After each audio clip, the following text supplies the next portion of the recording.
Welcome back, everybody. Welcome back. Check, check, check. You hear me okay? Okay. All right. So the next sessions, the next two sessions, I'm going to do a session on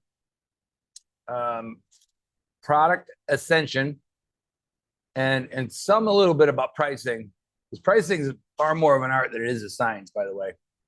There's a session and a technique called willingness to pay, which is a very strange psychological thing that some people might actually be more willing to buy something, even something like this, that we could easily charge $1,000 for on its own and not be embarrassed, right? Would you agree?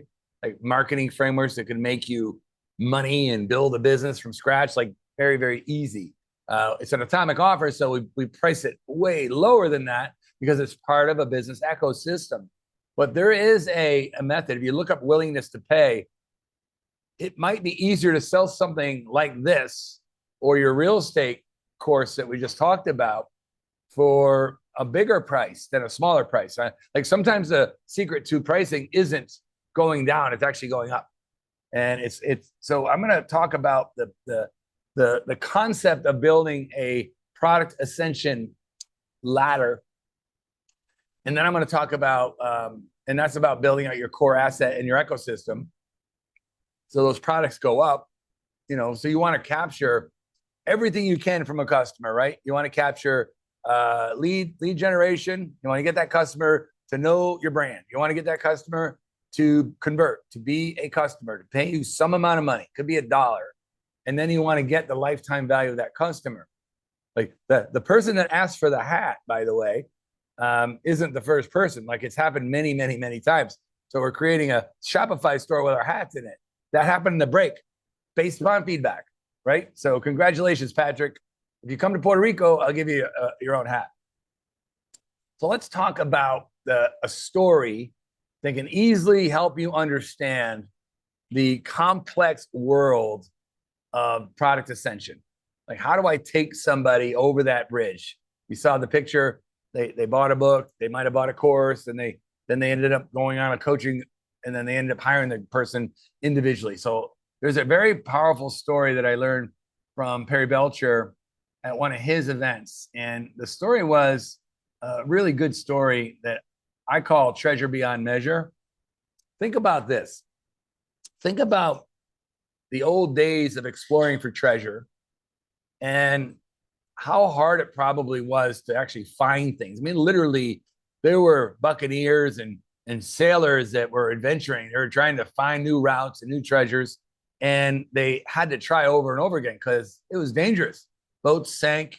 There was hostile adversaries in the water, so they were constantly raising money. And back then, they would raise money in pubs. The earliest investment bankers were in pubs and meeting these kind of scoundrel guys and girls that were treasure hunting. So this is a story about Blackbeard, and Blackbeard is an adventurer. He's looking for treasure. In fact, he's been looking for this treasure for 30 years and never found it. Someone left him a very rude and crude design of where it might be, but he's never found it, and he's gone many, many, many, many times. So think about that. And then one day, Blackbeard comes into the tavern. In one hand, he has a satchel full of coins and treasure. In the other hand, he has a rolled up map. Think about that. So he walks in, gets everybody's attention, and he takes the treasure, he throws it on the table. And he says, I finally found it. Here it is. And everyone gathers around, they see the treasure. It's like, wow, where'd you get that? And he says, I know where it was. I've been looking for it for 30 years, and I found it. And I not only found it, I created this map. And this map will show you exactly how to get there. I made 10 maps. Who wants to buy one?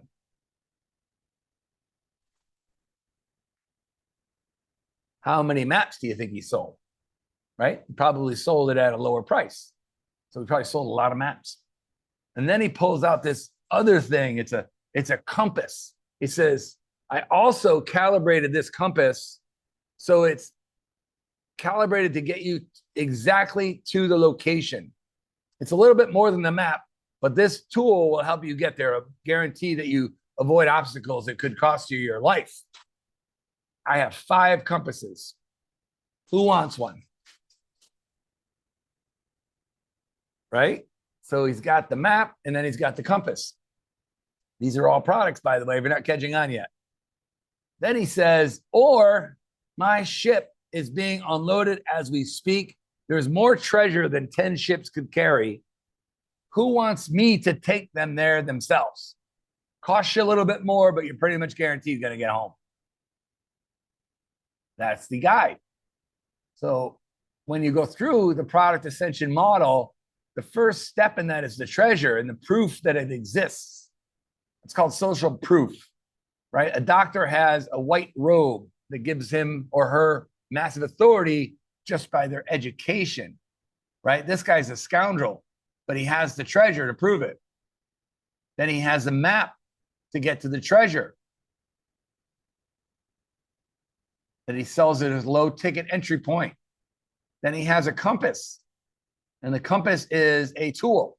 It's a technology. Could be an app, could be a video, could be anything. It doesn't have to be, a technology. It could be a series of videos. It could be something else. Typically, these 2 tools are delivered without you being in a perfect world.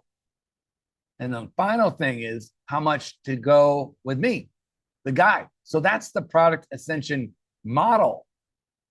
So if you want to build out a nice product ecosystem, right? You want to build around the horn, and each one of these products go up and up. Now you can have multiple maps and multiple compasses and multiple different journeys, right? These all fall into a category, but the world's easiest thing for the example we were doing with the real estate is write an easy book, just like Gary Keller already did.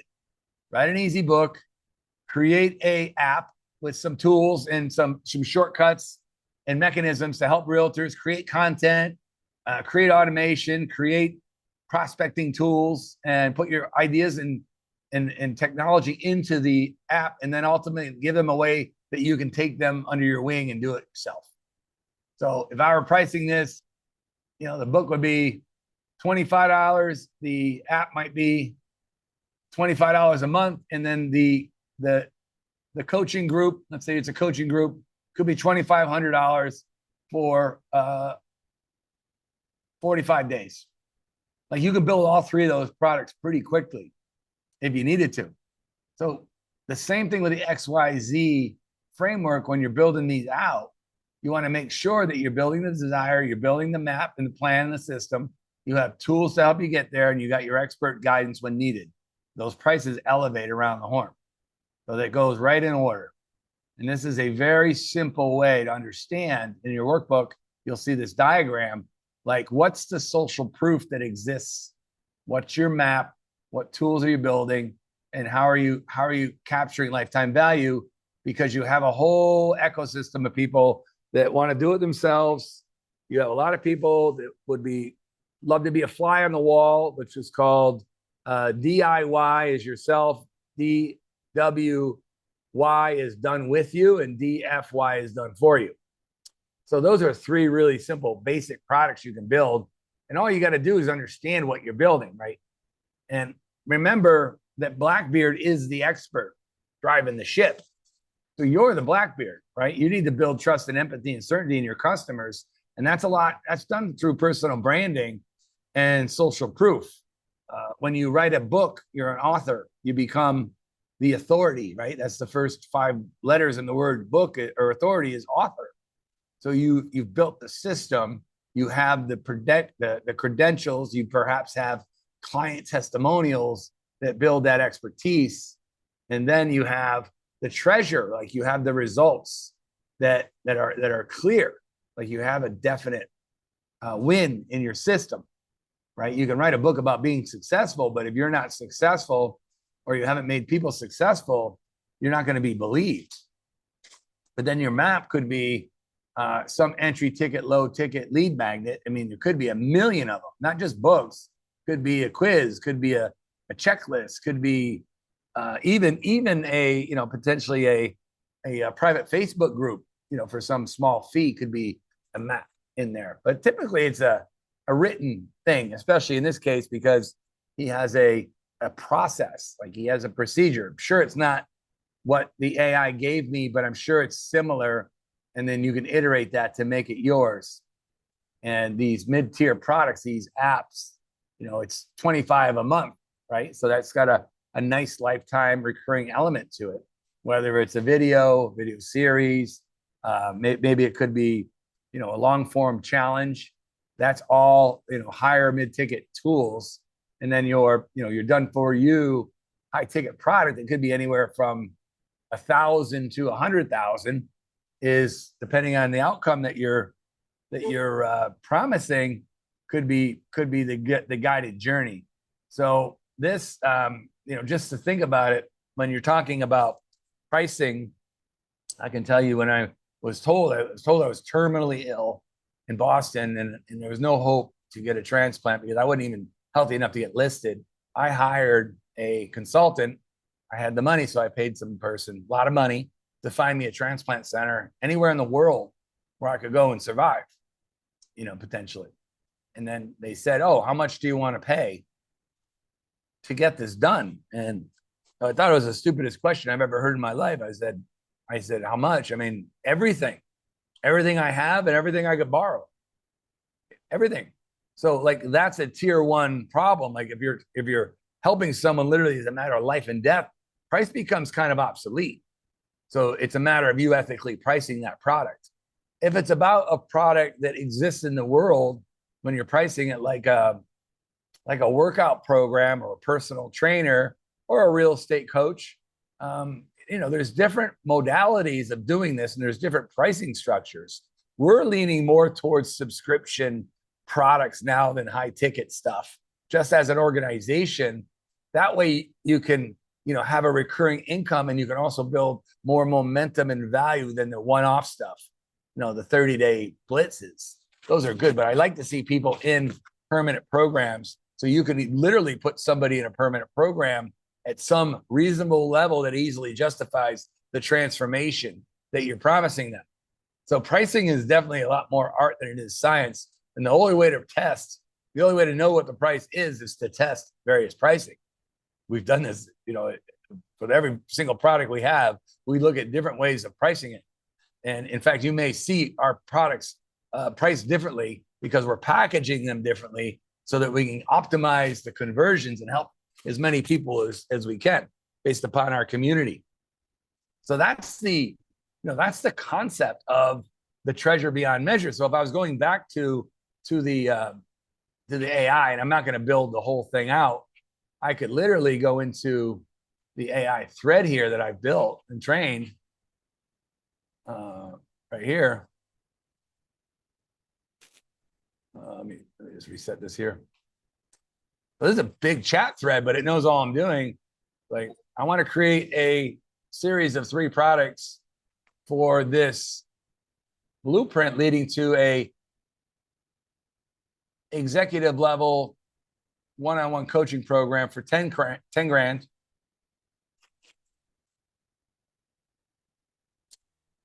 And I want to start with the book that is a book and workbook on how to do this yourself. I want to create a digital app that has AI applications and personalities and chatbots and agents in there to help this realtor automate and innovate their business using technology. And I want to create a mid-tier coaching group that could be $1,000 a month.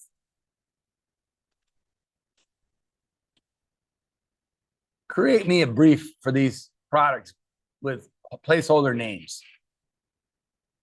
You guys saw Wednesday. I think by now I could build these out relatively quickly. And like you could easily have a book and a workbook, the ladder blueprint, step-by-step guide to building a 7-figure real estate career. The book, right? Even did a little bit of the book breakdown, $29 to $49 for the workbook. And then you have the AI application, the AI assistant, and you can have that for $500 a year or $49 a month.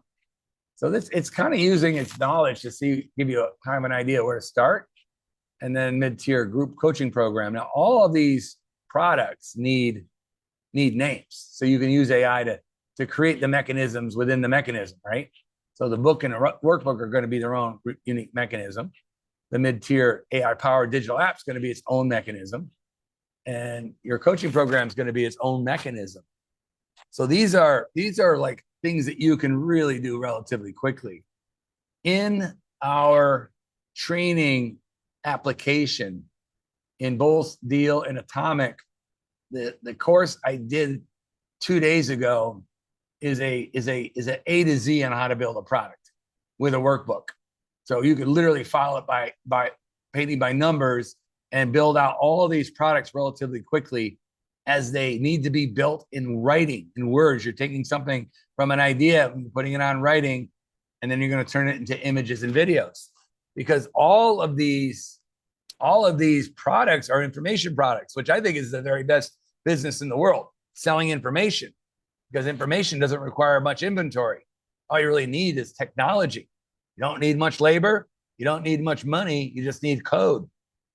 So when you're building a business and you had the choice between having a business that's labor intensive, like a supermarket or something like that, or a construction business, or you have one that's capital intensive, like a real estate investor, the business that is the technology business, a code, is what's called permissionless. So it doesn't require any permission from anybody, and maybe not even much money to run your code once it's built. And with our AI white label product, you can pop that up in no time. And you don't have to hire a lot of people, maybe some, but not a lot. You know, some who's that need to do certain things, but very, very small amount of labor for the amount of customers that you have. So my coaching is go to code as a major part of your ecosystem. And I flip-flop between whether the book or the app is the core asset. Right now, in both of my AIs that I'm going to give you in a case study after our next break are both code. These are both AI that our code is the center of the universe, and the products that are above it are not books yet. But I just wrote a book for the Bible Launch app. It's called The Ultimate Habit. I just finished it. And it's about the habit of reading the Bible every day. So I literally, and I'm telling you how I did this because I think it's very, very interesting. I took all of the 5 big habit books: Atomic Habits, Power of Habit by Charles Duhigg. James Clear was the Power of Atomic Habits. Covey's book on habits. BJ Fogg's book on tiny habits. And I got PDF copies of these books in a PDF share service I have. And I trained the AI model on all the benefits of having habits. And then I went to get research on all the scientific backed data on people that read the Bible daily and what breakthroughs they have, and they're significant. So I put that into the front of the book, and then I told a story in the back of the book about how reading the Bible every day and praying is a very good modality to have a better life, and it's the ultimate habit. So that book is done, and now that book will be a different way into my ecosystem for that particular product. So we do have a rewrite of Atomic Offers for the same thing. So when you're starting your core asset, is a great way to do that is to create that core asset and line up your dominoes after that asset, right? Around the horn, right? Map, tool, guide to bring that customer into your world, to convert them to a paying customer, and then to capture lifetime value. Does that make sense to everybody? And that's a simple way to explain it in not a lot of time. Okay. Now, once you have your core asset built, and I'm going to walk through what that might look like a little bit here, right? The core asset, I'm going to go down, whoops, back to this guy. All right. So when you're building your core asset here, so you want that customer in the ecosystem, and you want them buying as many things as possible, because once you've built an ecosystem, your one and only job is to create so much value that they wouldn't even consider leaving. That's a really simple thing, right? Like today, I'm going to focus on creating so much value in Atomic AI by offering really reasonable, high-level training that anybody can get that's going to make them a better marketer, that's going to keep them more reliant on our app and infrastructure and training. All right. So when you do that, you can, when you get this system, I'll go to that in a second. So when you build out your core asset in your ecosystem, you know, this is what it kind of looks like around the horn: books, courses, groups, certificates, challenges.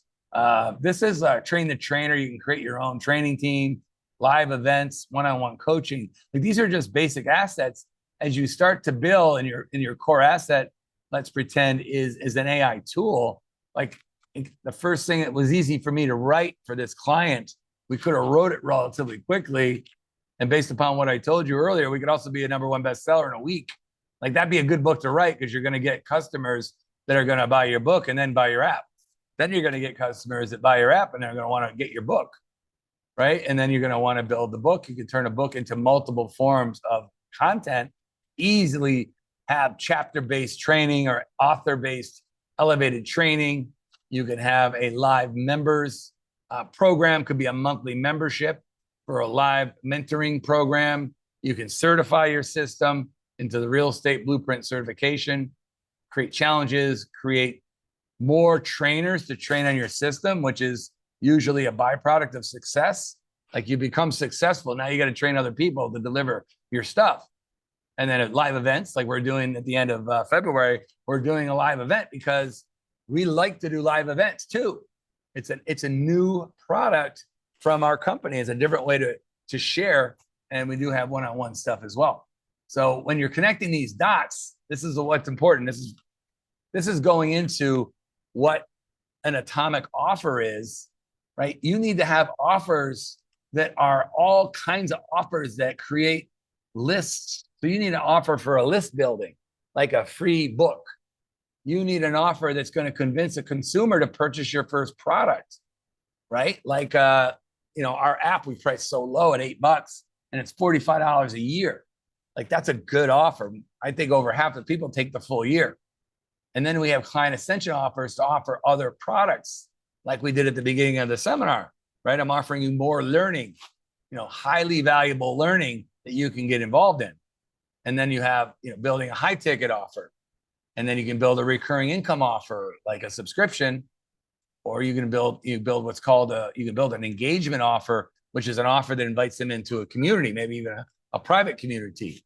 These are all different types of offers. So in your workbook, you're going to see that these are all different offers that need to be made at various points in your book. Now, I'm not trying to confuse you or in your system, but when you build an ecosystem, each time they go from a list to an initial purchase, then to another product, these are all different programs. I'm going to show you this in the case study. These are all different products that require new offers and new copy and new pricing and new risk reversals. So just so you know that, I'm showing you this because now I want to show you the art and science of creating what I call atomic offers, right? And just to make this easy, rather than like, oh my God, what do I got to do? Well, if you built your product and your mechanism and your XYZ journey and your empathy mapping tool, and you named it, you can start creating offers and start selling things, right? Even in a minimal, a book in a PDF course, like you literally could do that in a day. So when you're doing that, there's 3 things that I always teach people you have to have, right? So the algorithm that you need to have is a model, right? So what's the business ecosystem model? What one do we model at most? I think we're probably somewhere in the middle of Russell Brunson's software-based product with books and Covey's training program. Like, we have our own model. So we're using a method or a framework. I call it an algorithm. So if you have a framework to create a customer, and like a webinar, for instance, is a customer, writing a book and making a customer is a framework, and you have the problem, the next thing you do is you create an atomic offer to your product. And then the last thing you just need is, once they have that, is just automations that bring them up the ascension line. So you can do more and more things without being them. So, the algorithm is the process or the framework you're using. The offer is the crazy way to join another higher level of learning or breakthrough. And the third thing is the automation. So once you have that, you can go into making, you need to plug offers into those. So this is what we're going to spend the next 10 or 20 minutes talking about. The atomic offer has two parts. All right. And I'm in reverse, so I have to do this. So you have what I call the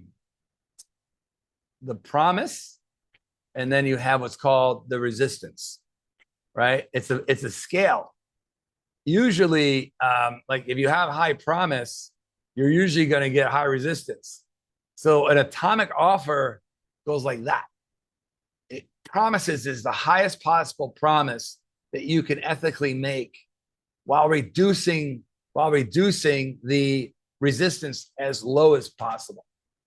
So I'm going to teach you what promises are and what resistance is, because those are the only two variables in a decision. What am I going to get? What's it going to cost me? Very simple.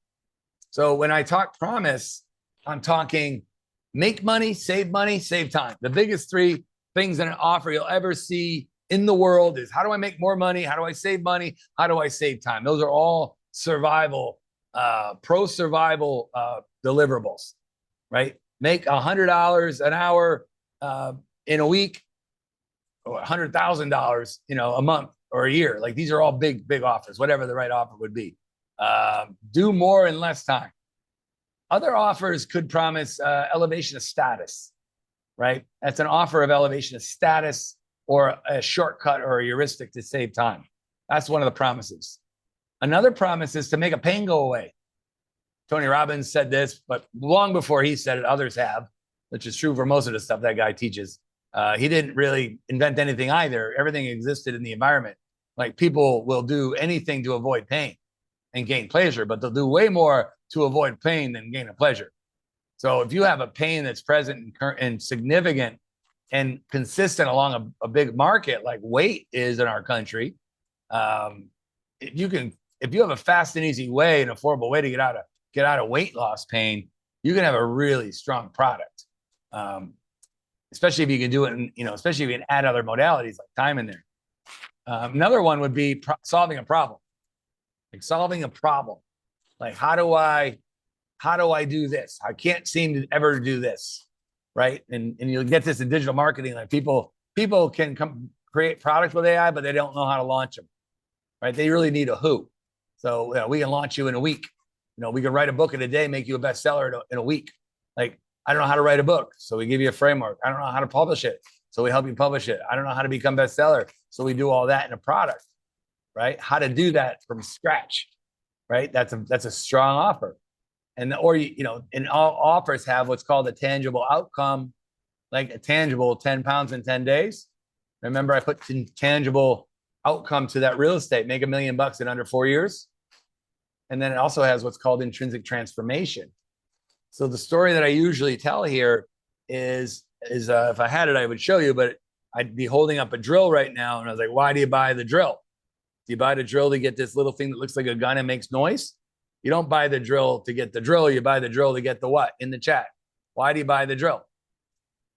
You get the hole, right, Tim? Right? And so you don't sell the drill, you sell the hole. So the hole is the outcome. The transformation would be, I bought the drill so I could make a hole, so I could build a tree for it with my sons that'll be there forever and create a memory that I will remember on my last days on this planet. I'll literally look back on it and smile on my deathbed because we shared such a wonderful experience as a family with the help of that drill. So you sell the tree for it. So all products have a promise that go well beyond the actual intrinsic product. It goes to a tangible outcome and an intrinsic transformation. You hear me talk about that a lot, right? So everybody that is trying to create an atomic offer has to emotionally connect that customer to the promise and to the resistance through words. And that's why I created the empathy mapping, which does it perfectly, right? It does it very, very well. So what is the resistance? There's lots of resistance. Sorry. And by the way, the last part of a promise is it's a trade.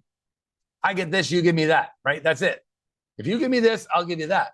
It's a trade. It's the oldest form of currency, which is barter. You're bartering an outcome and a transformation with your mechanism for an amount of money and time, right? So that's what the resistance is. How much money? How much is it going to cost me? Like I like eating pizza. I like chips. I like beer. I don't drink, but people do. Like what do I have to give up? That's a call of sacrifice. And how much time is it going to take me? I'm busy. Or I don't think I can do this. Or I don't think you can do this. Limiting beliefs. Or I don't think your product works. I don't trust you. Right? These are all parts. Everything's in this program for a reason. I have answers to all these resistance embedded in the client journey, embedded in the empathy mapping, embedded in the treasure beyond measure story. Like all of it's in the product and in the program. Or clarity problems. One of my biggest problems is I can do so many things so fast. And I know I can like give you way more for the same money because it's not adding that much more to the dance card. So I stack a lot of my offers with things that don't need to be there. But I put them in because I know I can do it and I know it's going to help you, but it confuses you and you don't buy. That's a massive problem. It's a big time shortcoming on my part that I'm starting to learn. Like Stephen King called this in his writing, he called it killing your darlings. Right? He always put characters in books that didn't belong. He liked the character. He thought it was clever. It was some anecdote that was related to something he did in his life. He liked seeing it there, but the editor would say, that doesn't need to be here. You got to kill that character. Get rid of the character. So when you're creating an offer, you want it to be clear. Here's what you're going to get. Like, the 3 products I showed you, the 3 announcements, like we have an AI wealth summit. You're going to learn how to make money with AI from people that are making a lot of money with AI. We're going to have a big giant dance card full of people making money with all kinds of different modalities with AI. And they're going to show you how they did it, right? That's going to be a 2-day conference. It's going to be some amount of money. It's going to be in Las Vegas. Probably going to be online too, but I don't know yet. We have a 5-day challenge, right? A 5-day challenge to build, launch, and scale your product, right? In 5 days. And it's a workshop. So you're going to do the work over 5 days in a different format than we're doing it here. I'm going to give you a prompt. We're going to get in a group. We're going to knock it out. We're going to go to the next step. We're going to do that for 5 days. Before the workshop starts, you're going to have a consultation. After the workshop's done, you're at a launch meeting. A very, very clear product. Very, very clear price. Right? And then we have this new 1% club. That's Alex's new baby, where we're going to be mentoring people that want to be leaders, right? There's going to be certain things in there. You'll see it, by the way. I'm going to show it to you this afternoon. Like, what is it? How can I get involved? Why? What would I get out of it? What outcome? What transformation? Right? And how much time and sacrifice and effort? That's all part of an offer. And you need to get good at this. And you need to make sure it's not too damn confusing. Right? Me and Clifton talk too fast. David's more methodical. You're going to hear from him next. David's definitely my son, but he's definitely more methodical. All right? Hope that helps. So when you have this, you literally look at the fulcrum. And you could do this with a piece of scratch paper. Like, what's the resistance? What's my promise? Like, promise needs to be higher and the resistance needs to be lower. So you want to do both of these things at the same time, right? You want to make them resistance go down, promise goes up. So the ways to reduce resistance is to create what I call a strategy, like the $8 a month app that we have with the 1 year of live training and all the academy that we have is a strategy. So you never, ever, ever, ever, ever surrender your app because you lose it all the recordings, all the libraries, all the apps you built. Like it's in there. It's priced very low. So it's easy to get in, right? It's a decision you can make without asking anybody. So that's a really good element of an atomic offer. You don't even have to have your eyes leave the screen to say yes, right? That's one. So it's part of a strategy. We have other products like the map and the compass and the guide to make lifetime value out of that customer, but we want to make them a customer. You have pricing as part of the offer, right? Higher or lower, willingness to pay. You have commitment. Like, how can I make this a low commitment thing? How can I get the most out of a customer with the least amount of commitment? That's why I put everything into a prompt.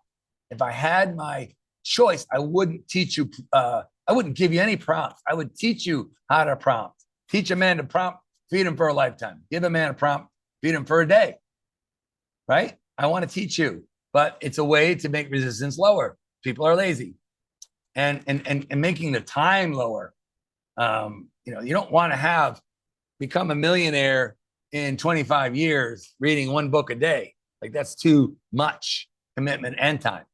So the rule there is what's called cognitive fluency versus what's called cognitive overload. Okay. So the concept is, like, when you're doing steps to a program, never do too many. Never have someone do 11 steps. Like, I used to see financial advisors like, oh, I have a 22-step program to help someone build a financial plan. I said, people don't want to do 3 steps, and they don't even want to talk to you. You made it 22 steps. You just gave them the world's easiest reason not to talk to you. Like, you're not Meineke. It's not a 22-step safety check in your car, right? It's a 22-step. It's a 4-step system or a 3-step system, right? You could have 22 parts of the 3 steps, 8 apiece, right? You got to make it easy to understand. That's very important in an atomic offer. And let's see here. Now, on the other side is, what can you do to make the promise better, right? The first thing you can do is you can create novelty. That's why you make unique mechanisms. Novelty creates curiosity, which creates action, which creates questions, which creates more action, right? So it brings you into a conversation with your customer without even doing anything. Another way is to be crystal clear what you're offering. 10 pounds, 10 days, eating the foods you like, right? Guaranteed. Like, I had a guy on Wednesday's call, lose 20, 30 pounds in 30 days, guaranteed, or your money back. That's a good offer if he can deliver on it. Number 3 is certainty. Like, you've got to have certainty in your product, in your content, in your voice. So the easiest way to sell anything is with an atomic offer. That's the easiest way to sell anything. The second, third, and fourth easiest way to sell anything is in your voice and your physiology. So the first thing is certainty, right? So if you read the Wolf of Wall Street's book on selling, there's 3 ways to be a great salesman. Certainty, right? You know it'll work. You're sure to work. Your voice says it. Second thing is enthusiasm. You're also excited it'll work. You're excited for the user. And the third is it's called alignment. Alignment means, even though you sound certain, you really are certain. Like, you're underneath the hood as good as you are outside of the hood. One of my favorite quotes from Emerson is, "Who you are shouts so loudly in my ears, I cannot hear one word you're saying." I have a guy in my life right now like that. I hear him enthusiastic, certain, but I don't believe him. I don't trust him. I think something's going on, and I think I'm right. Right? So if you have all 3 of those, you can sell anything. If you have an atomic offer in all 3 of those, you're on your way. Right? That's all part of the simplicity of a product. Like, if you're certain and you're enthusiastic and you're aligned, like, you're priced it well and it's a solid product, people will pick up on that just on the way you talk and the way you're transparent with your offer. You know, if you make that into a good atomic offer, you can do well. So certainty, simplicity, fast. This is a unforgiving world of speed right now. Speed to information, speed to transformation, taking as much as you can off their plate and getting it to them as fast as possible. And then risk reversal is what's called a risk reversal is a guarantee. Like, how are you going to take the reverse the risk from their checkbook to your checkbook? And you can do that. And I showed you earlier, you can do that through what's called a conditional guarantee. Like, look, I built this product and this system, it works. If you follow the steps, I guarantee it'll work. So if you buy this, follow the steps and sign a contract that says you will. If you follow the steps, you don't get a breakthrough, I'll give you your money back. No questions asked. Like you can also just say, I have no questions, no absolute questions asked, money back guarantee, unconditional guarantee. There's all kinds of different guarantees that you can make. And AI, by the way, knows how to do them all. And then empathy. So if you have the empathy mapping in there and you have like, I know this dude or this woman, I know the hell they're in because I wrote about it, because I know the journal entries, I'm kicking butt, right? I'm jumping into their conversation and I'm doing it with authority because I wrote a book and I've created these results for all of these people. So there's a metaphor. I don't know. No, it's called what's this called? And what the hell is this called? I gotta have a, it's not a metaphor. It's someone put it in the chat. And it's not a Algorithm. Oh, what's it called? Oh no. What's it called? Acronym. Thank you, Mia. Acronym. Thank you. Mia, I got acronym PTSD because I came from the insurance business. But they're good, right? The CREATE method is an acronym. And like this is called Paradise. And Paradise is how you create an atomic offer.